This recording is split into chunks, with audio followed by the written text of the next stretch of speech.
Narrated by Dr. J. Ogweno. No one knew the garden at 21. He was shocked to see her. They met and talked for a few minutes, then she left. Fear not, for I am with you. Lois heard a voice behind her. She turned, but there was no one. She hurried to the bus stop, wondering where the voice had come from. That evening, as she studied the Bible with her children, the page flipped to a verse, Fear not, for I am with you. She checked the book. It was from the book by Prophet Isaiah. Quickly, her mind came back to hear her last-born child asking to pray. After the prayer, Lois remained seated in the living room until about 2 o'clock in the morning.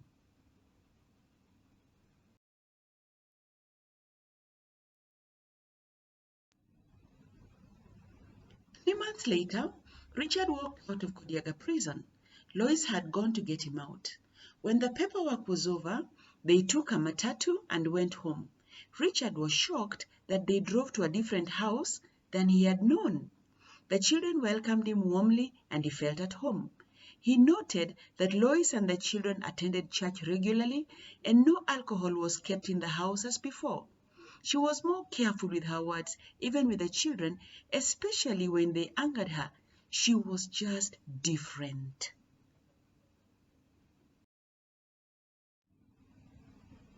He still taught at the university. Since he had so much time in his hands, he started thinking about a former inmate, Alex, who used to preach to him. Out of desperation, during the first days of incarceration, he had listened to Alex until one day he decided that what Alex preached did not make sense.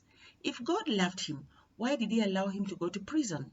He had so many unanswered questions. So daily, he started revisiting these questions. After staying in the house for about 1 month, they had a discussion and Lois agreed that she could lend him some little money to start a business.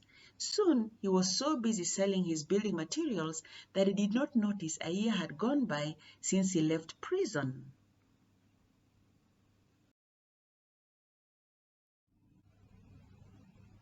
One day, he decided to ask Lois what changed her life radically. This is because she was no longer the quarrelsome woman he knew. She explained to him what she had gone through. He decided that one day he too would consider taking that step. Nevertheless, for the time being, he had to make a living. One morning, he woke up to find Lois and the children gone. A note was left on the dining hall table.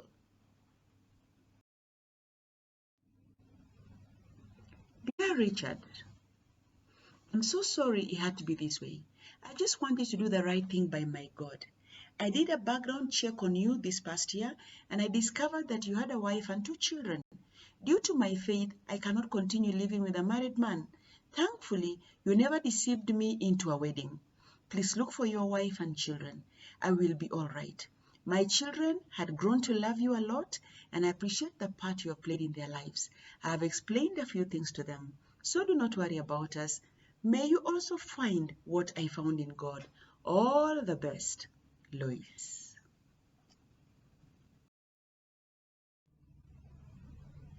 With that, she disappeared into thin air. He tried to trace her whereabouts to no avail. She had covered her tracks well. Richard's frustrations grew to the point where he used to neglect his business. Some day he would weep and spend time checking for solutions from the social media. On the days he made it to work, he put on a fake smile. On the day he came home and thought of his, one day he came home and thought of his first family, and the thought came flying at him. Johan, you have ruined my life, he said, pointing at the wall. He turned and saw his face in the mirror, looking straight at him.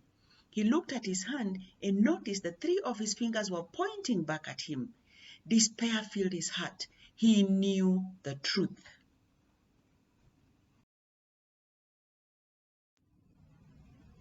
Sitting down on the floor, he let his tears flow freely. He was glad he was alone, yet his heart was also aching for company. At around midnight, he turned on the television. A renowned preacher was preaching on the topic, Vanities of Life. The topic caught Richard's attention. After 1 hour, he took out a notebook. He could be seen writing and stopping to reflect in between. The next Sunday, Richard started going to church. At first, he feared rejection, but the pastor and his team were very welcoming. Hence, he felt appreciated, and soon he went to church every Sunday, imbibing what was being taught.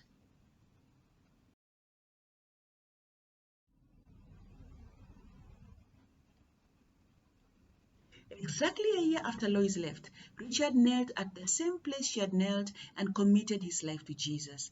He felt like a heavy load had been lifted from his shoulders. Soon he was fellowshipping with members of the church, some of whom belonged to the university where he used to teach. They encouraged him to reapply for his job, and after a few attempts, he was given some classes to teach. He worked so hard that a certain non-governmental organization that dealt with the rehabilitation of drug addicts located him. They asked him to take charge of their office in Nairobi County.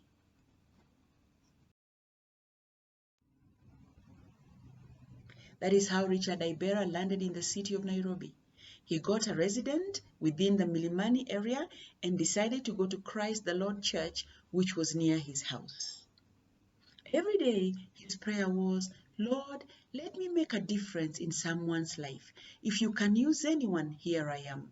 Let my life be a reflection of you.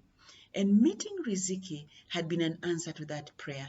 He was going to make sure she recovered fully.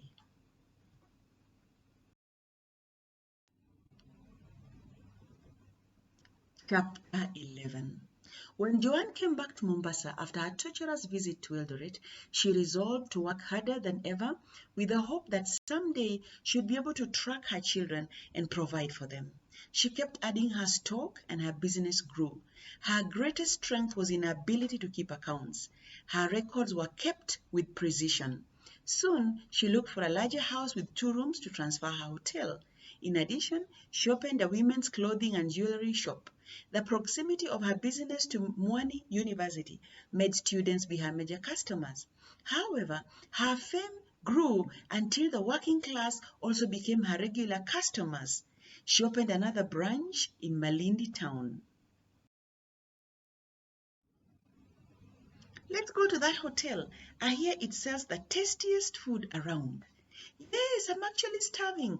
You'll soon be carrying me on your back, responded the other gentleman.